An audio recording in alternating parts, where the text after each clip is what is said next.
சமீப காலங்களாக இந்தியா முழுவதையும் பரபரப்பை ஏற்படுத்தி வரும் தெருநாய்கள் பிரச்சினை. இது குறித்த செய்திதான். சென்னை ஆலந்தூர் பகுதியில் சிறுவன் ஒருவனை கடிக்க துரத்திய நாய்கள், அதற்கான சிசிடிவி காட்சிகள் இப்போது நீங்கள் பார்க்கிறீர்கள். அண்மை செய்தியாக இது வந்திருக்கிறது. சிறுவனை கடிக்க துரத்திய நாய்கள் தொடர்பான சிசிடிவி காட்சிகள் இவை. சென்னை ஆலந்தூரில் சிறுவனை கடிக்க துரத்திய நாய்கள் தொடர்பான காட்சிகள். நடந்து சென்ற சிறுவனை 5க்கும் மேற்பட்ட நாய்கள் கடிக்க துரத்திய நிலையில் அந்த சிறுவனை காப்பாற்ற 2 நபர் வந்து அந்த சிறுவன் பத்திரமாக மீட்கப்பட்டான். இது குறித்து நமது குமுதம் செய்தியாளர் சக்திவேல் தரும் உடனடி தகவல்களை கேட்கலாம். இந்தியாவையே குறிப்பாக இந்த தெருநாய்கள் பிரச்சனை வாட்டி வதைத்துக் கொண்டிருக்கிறது. நடிகைகள், பல்வேறு தரப்பினரைச் சேர்ந்தவர்கள் தெருநாய்களுக்கு ஆதரவு தெரிவிக்கும் இந்த நிலையில் சென்னையில் ஆலந்தூர் பகுதியில் சிறுவனை துரத்திய நாய்கள் தொடர்பான காட்சிகள் வந்திருக்கிறது. உங்கள் தரப்பு செய்திகளை தரலாம். சக்திவேல், உங்களுக்கான நேரம்.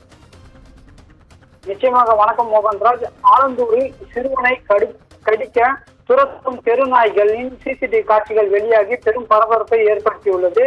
டெல்லியில் தெருநாய் தொல்லை குறித்து வழக்கு ஒன்றில் சமீபத்தில் தெருநாய்களை காப்பகங்களில் அடைக்க உச்சநீதிமன்றம் உத்தரவிட்டுள்ளது. கடந்த சில நாட்களாக குழந்தைகளை கடிப்பதும் சாலையில் நடந்து செல்வோரை கடிப்பதும் போன்ற சம்பவங்கள் பெரும் பரபரப்பையும் அதிர்ச்சியையும் ஏற்படுத்தி வருகிறது.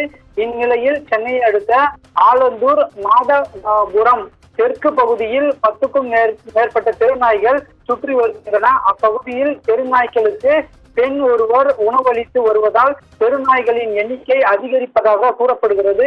இந்த நிலையில் மாதவாபுரத்தில் சிறுவன் நடந்து செல்லும் போது 5க்கும் மேற்பட்ட தெருநாய்கள் கடிக்க துரத்தி செல்லும் சிசிடிவி காட்சி தற்போது வெளியாகி பெரும் பரபரப்பை ஏற்படுத்தியுள்ளது.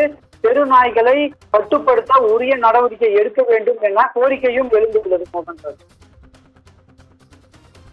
நன்றி சிவகுமார். உங்கள் தகவல்களுக்கு நன்றி. சக்திவேல்.